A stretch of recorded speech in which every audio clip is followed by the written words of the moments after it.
Hey, your uncle won you. Okay, the first Transformer I ever owned was Blue Streak, actually, an original G1 Blue Streak. It was the very first one I got, and I like that one a lot. And then let's see, I guess I'm a Transformers fan because giant robots that change into stuff is cool, man.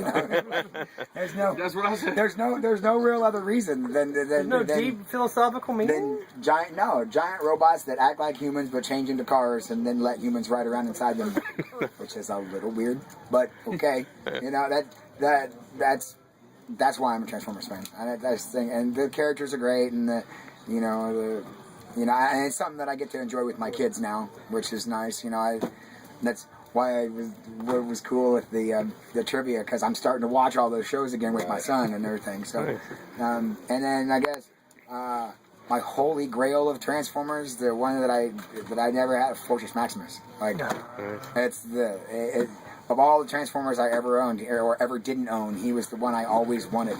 Because who doesn't want a 2-foot tall Transformer? Nice. Right? Is that you have that? Is that yours? I'm ridiculously jealous right now. Trypticon in front I of grabbed it. the